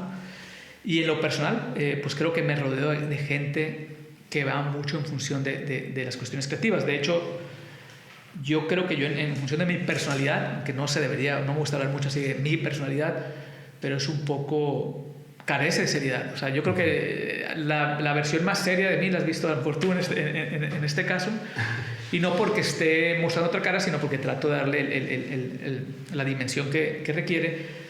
Pero digo muchas pendejadas, en clase hago cualquier cosa o sea, muchas cosas que a lo mejor se salen del script, pero trato de ser yo mismo y trato de que la gente esté en un ambiente adecuado, reír, ser tal cual, y eso ayuda mucho en la cuestión creativa. Ok. No, me quedó muy claro, y la parte de ser auténtico yo creo que va totalmente de la mano con eso, ¿no? Porque pues como estás conectado contigo mismo y nunca estás fingiendo nada y tienes un buen entorno, pues estás todo el tiempo libre, se pudiera decir, como para estar en tu mejor posibilidad de pensar creativamente. Pero incluso cuando te bloqueas o cuando sientes que tienes que hacer algo, aunque no estés bloqueado, pero tienes que hacer algo creativo en ese momento, así cuando dices, me toca chambear en algo que le tengo que echar coco, ¿tienes alguna especie de rutina o algo así? O correr. Eso te libera también. Correr y nadar me gusta. O sea, siento que ahí es cuando esté la alberca. Normalmente yo le voy a hacer publicidad aquí a Litson, a la alberca olímpica de Litson. Entonces ahí generalmente pues voy a nadar, pero la cierran en cierto periodo del año. Pero hay un periodo que ya se está helando mucho. O sea, que ya, de hecho, por eso la cierran, por la cuestión de la calefacción. Y a mí esa parte, cuando más estresado me siento o que ya no camino, tirarme en la alberca helada, y en cuanto me tiro empiezo a nadar, siento que se me resetea el sistema. Correr también, ir a jugar deportes, aunque últimamente en el deporte es comercial también, se ha vuelto a veces tan competitivo la cuestión del base o el slow pitch, que a veces en lugar de desestresarte te lleva más tensión. Sí, lleva más tensión.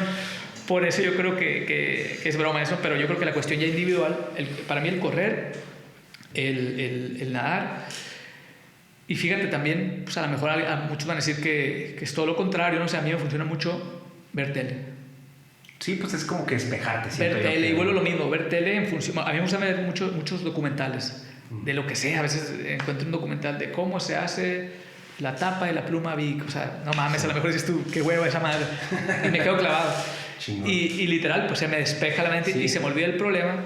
Y a lo mejor por algo que vi ahí digo, se te prende el foco. Aquí era el pedo que no puedo sacar acá. Total. O el eslogan. Y como que linkeas cosas de a veces. Conectas puntos.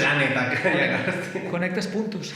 Qué chingón. Y también pues el deporte, obviamente, el sudor, el moverte, genera serotonina, dopamina, claro. Todo eso, pues las dos son despejarte. No, pues excelente respuesta.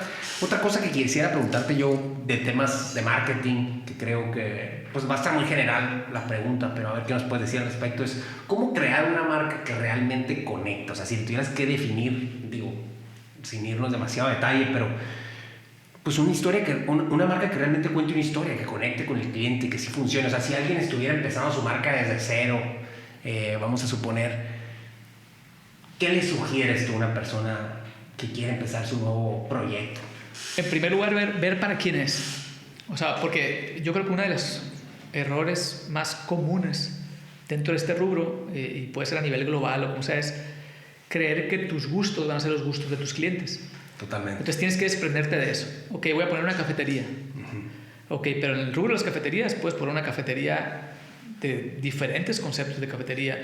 Puedes poner algo como Starbucks, pero puedes poner algo mucho más chingón como Cafeño, que lo tenemos en Sonora, con un modelo aplicado que va en función, válgame la redundancia, de un funcionamiento, del drive-thru, de ciertas cuestiones, con una cuestión de aproximación a su gente.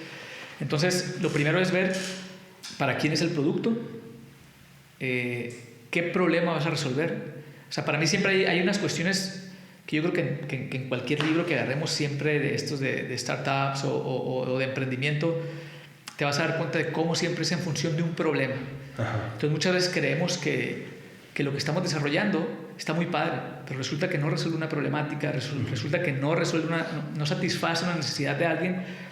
Y entonces para mí desde ahí radica esta parte. Y dos, ya es cuando te empiezas a entrar un poquito más. Es, oye, lo que quieres poner, ¿dónde lo quieres poner? Hay una capacidad adquisitiva para ello. Oye, sí está muy chingón poner una tienda... El mercado. Poner Bugatti en Obregón, pero a ver, ¿cuántos Bugattis van a comprar? 0.5. Y luego si los compran, ¿pueden dar un Bugatti en Obregón? Entonces vuelvo a lo mismo, a lo mejor alguien de fuera dice, esas pendejas. No, al revés. Es que resulta que sí había que te compraran porque Alex te puede comprar uno, porque Luis te puede comprar otro, pero resulta que no te lo compraron no porque no tuvieran el dinero. Sí. Siempre que dijeron, güey, no lo puedo traer en las calles de aquí. Mejor me compro un Razor, mejor me compro una cuatrimoto o un Jeep. Entonces me explico, es entorno, ver muy bien el entorno, el usuario, que a veces lo puedes denominar como cliente, como persona, buyer persona, lo que tú quieras, pero es el usuario como tal, y esa interacción de usuario y entorno, porque vuelvo a lo mismo, muchas veces, no, pues resulta que en Obregón sí hay muchos jóvenes y sí les gusta mucho lo que vamos a poner. Sí, pero ya checaste que en Obregón, en un periodo de tiempo, en el verano se van muchos, otros no son de aquí porque están en las universidades de aquí, y entonces, pues es eso. Sí, no, y me hace todo el sentido del mundo, porque, pues sí, es cierto, o sea, aunque sea el mercado al que vas dirigido, tu usuario y tu problema el mismo, si tu entorno es diferente, por ejemplo, no vas a poner en Escocia una cafetería igual que la que vas a abrir en la sierra aquí, pues, ¿no? O sea, aunque sea para los mismos jóvenes de la misma edad que van saliendo de la universidad, pero el entorno es totalmente diferente, ¿no? No, y el bagaje que tienen, por ejemplo, es una pregunta que a lo mejor se puede abrir mucho a debate, pero una taquería como la conocemos en Obregón, o sea, unos hot dogs, por ejemplo, si a lo mejor llegas y tienen esta infraestructura o estructura de un Carl's Jr., la realidad es que a lo mejor no lo requieren. Y a lo mejor alguien va a decir, no, han de estar más caros, o no, yo creo que ya no van a conectar. Y a lo mejor el de los carros de hot dog tiene la capacidad para poner eso, pero no lo requiere porque hay un bagaje ya histórico, sociocultural, sí, que la gente voltea de hábitos, que es el carrito de hot dogs y ahí hacemos fila. Entonces vuelvo a lo mismo, es como saber conectar con la audiencia. Me llama demasiado la atención a mí el tema del marketing, incluso pues he leído varios libros de eso, ya lo sacamos en el programa, como el de Told the Story Brand, eso hace buenísimo, el de Contagioso, se llama en español Contagious, está muy bueno. Bueno, es un tema que se me hace muy importante, pues, porque si estás en el mundo de los negocios necesitas entender cómo funciona esa parte del marketing, del mundo, del mercado, etcétera. Y una cosa que ahorita es como que está como que trending en todos lados y que me llama mucho la atención, que no logro terminar de descifrar por qué pasó. Una empresa que tiene como 60 años, y no es que más, porque no me acuerdo el año en el que se fundó, pero se llama Stanley, la de los termos de acero inoxidable, que llevan 60 o 80 años, no me acuerdo, muchísimos años haciendo termos de acero inoxidable. Pues, entonces dices tú, pues, ¿por qué se puso de moda este año? O sea, se me hace increíble que ahorita salen videos en Twitter, en Instagram, en todos lados, donde está la gente peleándose los termos, los grandotes en el Target, ¿no? O sea, todo el mundo arrebatándose, es una cosa, una escasez, y el termo vale como $70, una cosa así. Bueno, no sé, me hundí, pero... No, pero sí, sale bien caro, pues, entonces te quedas de que, ¿por qué, cabrón? Aparte, igualitos a ese hay un chorro de otras marcas. ¿Por qué ese, si es igualito, es la misma cosa? Entonces, esa no la entiendo. No, pero es la cuestión, por ejemplo, es lo que pasa con Apple, por ejemplo. O sea, no nos vamos a meter en problemas legales, no, ni nada, pero yo creo que todos sabemos, me acuerdo en los inicios cuando el iPod, por ejemplo, no el iPhone, el iPod como tal, no era el reproductor que tenía más capacidad, no era el reproductor que tenía más compatibilidad, no era el reproductor más accesible y no era el más barato. Y fue un boom. Era el más cool. Era el más cool, el que te generaba, vuelvo a lo mismo, ahí es donde entra la mercadotecnia pura de la cuestión de generar valor. Y ese valor no es la necesidad que satisface el producto. ¿Sí me explico? O sea, es decir, la necesidad que satisfacía ese reproductor, el iPod o el reproductor MP3, era escuchar música. Sí. Pero la gente decía, no, yo traigo un iPhone, güey, no traigo un Panasonic o Mitsubishi o fulanito. Te posicionaba. Y lo sabía más cool, y luego el diseño, ahí por ejemplo entra el diseño, como Apple siempre centrándose en el diseño. Desde la caja hay gente, o sea, ¿cuánta gente guarda las cajas de los iPhone o de la computadora? Porque desde ahí viene esta parte del diseño, de cómo te va seduciendo. Y a final de cuentas, pues muchos sabíamos que no era el mejor reproductor o que no era el de más accesible o el más barato. Pero decías, quiero un iPhone. O lo que hicieron con mucho tema de marketing, también ellos, los mismos cuando sacaron el iPod, pusieron los audífonos blancos porque todo el mundo era negro, ¿no? Para llamar la atención y que vieras ese vato se traía iPod. Y al final de cuentas, pues ya sabemos las historias de Apple, o sea, te venden todo por separado y todos ahí estamos. Entonces, esa es la cuestión. Starbucks, hay muchos ejemplos, ¿no? Pero aquí me llamó más la atención porque todavía en esos entiendo el valor agregado que tienen. Por ejemplo, pues Apple, pues sí, pero a través de su modelo de negocio, de su reproductor, que si tú tienes una Mac y se conecta con... O sea, tienes otro valor agregado por el cual puedes vender que es mejor aquel, aunque realmente no fuera mejor. Pero los termos. En el termo, qué chingo, o sea, ¿qué tiene de diferente? Pues, o sea, realmente es la pura marca. Y aprovechando novedades como lo es TikTok y esas cosas, una persona, no sé si te supiste la historia esa, pero una persona se le quemó su carro. Ahí está, güey. Ojalá lo podamos poner en el video aquí. Pero una persona se le quema su carro en Estados Unidos, el carro explota, no sé qué pasa. Y el termo seguía intacto. Con hielo. Es que eso fue... Pero esa cosa le hizo disparó millones a la marca, pues. Así es. A la bestia. Es una cosa random que a lo mejor de haber sabido eso Stanley lo hubiera hecho antes adrede. Haz una prueba y su comercial va en función de eso. Mira, los más duraderos y bla, bla. Exacto. Pero incluso eso lo recreas, ¿no? O sea, para generar esa onda. Pero se me hace bien interesante cómo a veces un caso o efecto random totalmente puede catapultar una marca hacia arriba o hacia abajo. Es la viralidad que te dan ahora, pues. Y la capacidad que te dan las redes para bien o para mal. Demasiado poder. Por ejemplo, y hay gente que ya no se levanta de eso y hay otros que tienen la capacidad de respuesta para el manejo de crisis. Nike, por ejemplo. ¿Te acuerdas los tenis de Zion Williams? Creo que se le abrieron. Se le salió la pata, ¿sabes? Entonces, en una marca que hubiera sido emergente, adiós marca. ¿Sí me explico? Como un jugador. Y Nike sigue igualito. ¿Por qué? Porque tienen la capacidad de respuesta, porque tienen la capacidad de manejo de crisis, porque tienen un posicionamiento muy cabrón. Y creo que aprovecharon eso para ahora él ponerlo a diseñar. O la personalidad. Un parte de a eso voy, pues la personalidad de la marca, el cómo, a ver, venga, tú ya aquí nos chingamos, pero mira cómo le vamos a dar la vuelta. Y esa es la capacidad del marketing, obviamente. Totalmente. Bueno, Carlos, pues la verdad, a mí se me hizo muy interesante nuestra conversación. Creo que hay mucho que aprender del marketing, del branding en general. Tu trayectoria está muy interesante.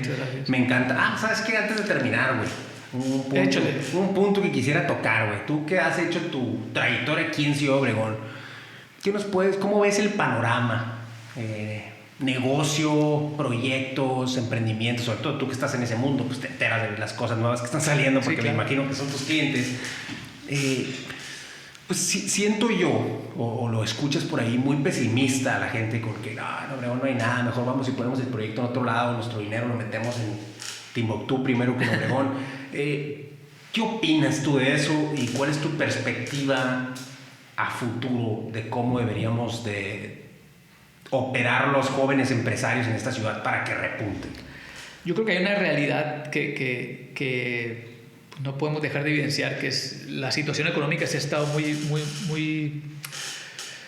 baja, a lo mejor en un sentido de se ha estancado la ciudad. Lo hemos platicado, pues mucha gente lo platica, ¿no? Como por ejemplo de repente las ciudades vecinas han ido creciendo en porcentaje, en infraestructura, pero a final de cuentas pues también yo creo que un poco o mucho de ello está en los que tienen la manera, porque hay que decirlo como es. O sea, hay gente que quisiera poder emprender y no tienen la manera, no tienen la forma, no tienen la economía.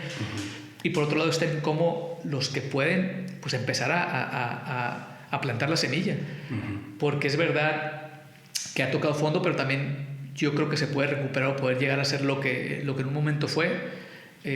Yo lo comento mucho también en clase, inclusive cómo me tocó esa brecha de mis alumnos de Guasave, de Mochis, pues de Navojoa, de Guaymas, que estudiaban hasta el 2000 probablemente 12, más o menos 13, eran mis primeros años, no se iban, se quedaban. Es decir, fin de semana, pues aquí me voy a ir a mi ciudad. Sí, aquí hay y más. Me tocó ver el cómo al revés. Era jueves y, profe, le puedo mandar el trabajo desde antes, o profe, me da chance de no venir mañana porque voy a ir, porque tengo una fiesta, y se empezaron a ir todos.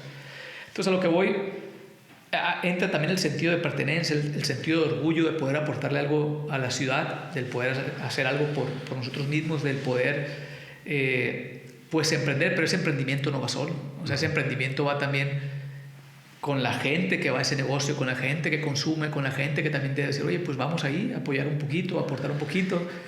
Y ahí yo creo que radica un poquito pues la esperanza de que Obregón vuelva a ser o se mantenga o crezca, porque si te fijas, si de repente emprenden aquí y abren un negocio y abren otro, y abren uno y cierran dos, y abren otro y cierran tres, y ahí la importancia también de cómo nosotros vamos jalando en función de eso. Sí, ¿y qué será primero? O sea, yo pienso igual que tú y me hago la pregunta de ¿qué es primero, el huevo o la gallina, no? O sea, realmente, como no hay gente poniendo cosas, pues la gente no va a ningún lado y va a los mismos lados de siempre, por costumbre o por tradición o por lo que tú quieras, o al revés, pues, o sea, como la gente no va a ningún lado, pues nadie pone nada. Pero ¿no? luego Entonces, también, están las historias de, por ejemplo, lo poco que hay, y de repente, oye, ¿por qué no fuiste? Ah, ni sabía. Ah, medio hueva. Ah, sí. Entonces, también una cuestión de empatía, o sea, de cómo llegar a ese punto. Bueno, hay pocas cosas, pero pues voy a ir. Abrir una cervecería artesanal aquí, abrir esta cuestión. Por ejemplo, hay una nueva escena que a mí me está gustando mucho, que es lo de Cocorit. Como de repente se empieza a aperturar. Y cuando digo nueva escena es esta cuestión de como que hay para todos. Pues, o sea, hay una cuestión varias ya cosas. Más de... A ver, traigo poco dinero, pues me echo una cheve aquí y me doy una vuelta por acá. Traigo algo en la bolsa y está este restaurante. Entonces, de cierta manera se genera una nueva escena. Pero para ello, obviamente, tiene que haber circulante, tiene que haber esta cuestión de salir. E inclusive, por ejemplo, es algo que Nitson no es comercial, pero se trata de hacer, de cómo, por ejemplo, ciertas actividades, no voy a decir en Nitson en general, que se hacen en la carrera, buscamos cómo nos lo llevamos a los negocios. Y a lo mejor los podemos denominar como negocios amigos. Ah, mira, esta cervecería siempre nos apoya con póster para el congreso. Ah, pues vamos a hacer un evento con ellos. O sea, ¿y qué es el evento con ellos? Hacer una charla o algo y lo hacemos allá con ellos. Y que la gente vaya y lo conozca y le consuma. Y entonces, yo creo que esa parte también nos corresponde como sociedad. Totalmente, yo creo que está en nuestras manos, pues totalmente, el tratar de cambiar el rumbo de donde va la ciudad, sobre todo los jóvenes, pues, los jóvenes empresarios, porque ni los jóvenes muy jóvenes ni los grandes muy grandes, ¿no? Entonces nos toca a nosotros y a mí me gustaría aprovechar cualquier espacio para seguir sumando participantes, ¿no? O sea, hay que apoyar, de hecho, pues, por ejemplo, trato de darle espacio y platicar con muchas personas que están haciendo cosas y me entero de las cosas que hay y pues luego trato de ir y apoyarlos en su nuevo proyecto, en su nuevo restaurante, en su nueva cosa, ¿no? Pero también me llama mucho la atención el hecho de que no haya más jóvenes empresarios cuando somos una ciudad universitaria, pues, o sea, esos universitarios se van a convertir en algo. Entonces, esos universitarios ¿dónde están? Pues, o sea, ya quisieran todas esas ciudades vecinas de las que estamos hablando tener las universidades. Tenemos universidades aquí, exacto. Tenemos unas universidades chingoncísimas, o sea, la neta, como es. Y esas universidades que tenemos deberían de estarnos llenando de proyectos atractivos que hacer. Yo no recuerdo en qué charla, pero me tocó escuchar que eso pasó en Hermosillo en diferente escala. Ajá. Cuando empezaron, antes el de Hermosillo se iba a estudiar fuera y pues allá se quedaba. Es decir, como le ha pasado a Obregón. Se iba a Guadalajara, Monterrey, el DF, Querétaro, y pues, oye, tu hijo allá se quedó. Sí. Y de repente empezó a volver esa camada y empezaron eso, a sembrar esa semilla, decir, oye, en Querétaro hay tal cosa, la voy a poner en Hermosillo. Y sin copiar conceptos, es decir, hay este mercado, hay este proyecto, y en Monterrey hay esto, y en Guadalajara hay esto. Entonces, con una idea llegas de regreso. Ve cómo ha ido ya esta cuestión evolucionando en función de la pregunta que siempre nos hacemos. O sea, ¿qué hay que hacer? O realmente hay algo que hacer en Obregón, o hay algo que hacer en Hermosillo. Y es en función de eso. O sea, estos jóvenes que ya vienen a otro mundo, que ya tienen otras capacidades, que ya tienen otro entendimiento de lo que puede suceder, regresan. Pero también vuelvo a con lo que inicié, también es cuestión de empatía.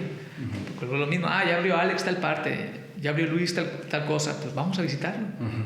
Y vamos y a consumirle, porque también viene esa parte que sabemos que a lo mejor es muy de las ciudades pequeñas, que es esta cuestión, pues Alex abrió un antro, oye, ¿qué onda? ¿Me da chance de entrar ahí?